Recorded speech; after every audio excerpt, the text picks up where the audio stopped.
still in case of insurance, it is a very, very high involvement category as compared to telecom. Any small problem or any miscommunication with the consumer can actually cost the consumer in a big way. The consumer can end up buying a wrong insurance product, or can actually be communicated that you don't have to do this, for which he can lose his cover. So in this kind of a high involvement, you of course need better trained people who will communicate with your consumers. So how is the overall process, or how is the overall design of the process, or how is the specification, or how is the brief written, is the question.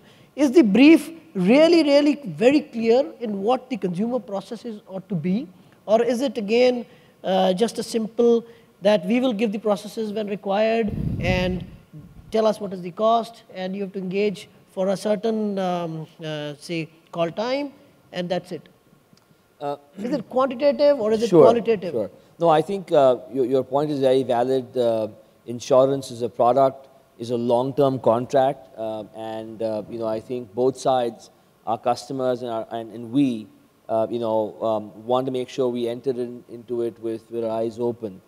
For our players and for the people we work with, I think the intent is not simply to look at it and say, what is the cost per seat? It's to look at it and say, what is the quality of associate that I'm going to get? What are the controls you have to drive what I call basic hygiene factors, right?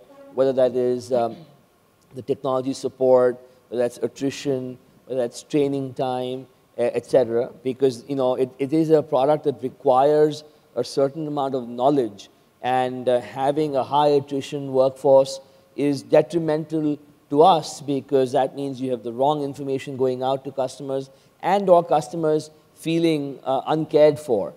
So I think all those factors certainly play a role. I think what also matters in that same discussion is how do we close the loop on that? Meaning when a customer care team is trying to reach out to customers or answering questions, is there technology support to enable providing good experience? So for instance, a customer calls and says, I need a receipt. Do I send the receipt to him in 3 days, or can I send one out in the next 5 minutes, both via email and via post, right? So I think each associated item that we do either adds or takes away from the experience. And to us, when we talk to our partners for outsourcing services, it's about saying, what more can you do? I think having fragmented processes, we realize, doesn't help anybody. So the more you can do with one particular team, the better off you are in making sure your customers can get a good experience.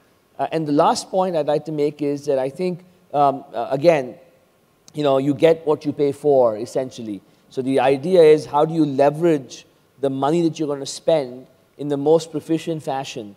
Do you deploy that, for instance, with customer service executives who are smarter and more knowledgeable about the product? Or do you take a little haircut there, but deploy that money in better technology or better in-branch service? And so we try and find a mix that works for us. Rajesh, if you could let us know, how big is the role of technology in standardization? Is technology in today's day and age available which can across various partners, because most of the clients have multiple partners and multiple sites, because we are a large country with multiple languages. So is standardization of consumer experience possible more with technology? I think technology partners play a huge role in that, and I think if there's a gap, we believe that these technology partners definitely can address that gap also.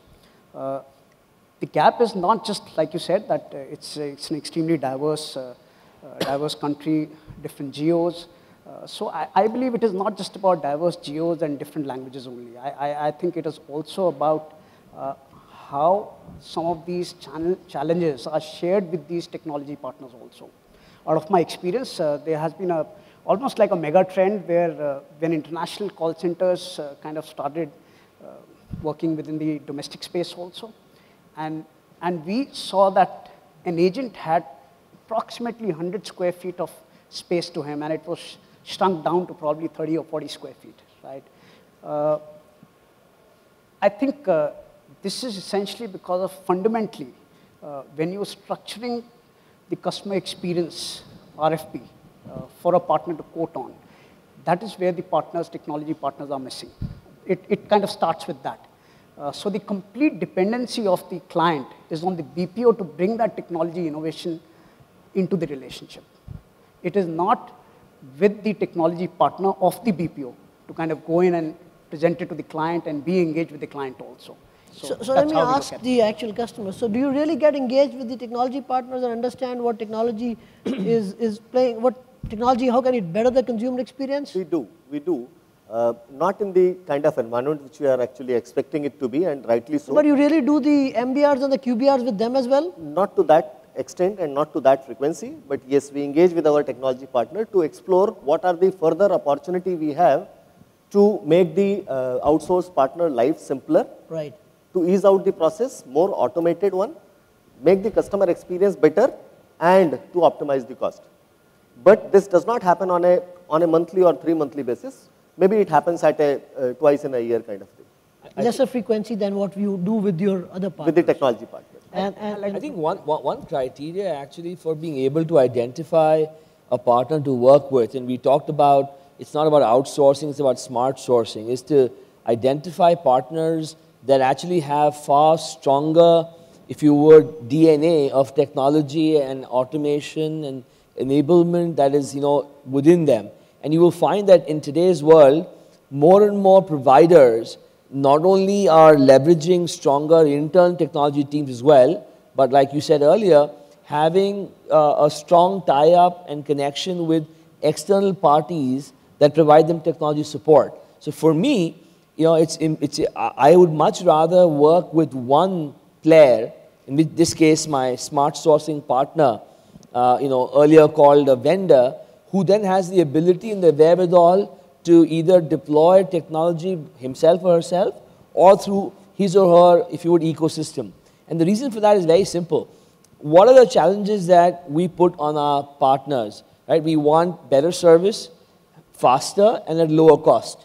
And how can that come? That can come only by them being able to understand your business better and to remove the inefficiencies that exist.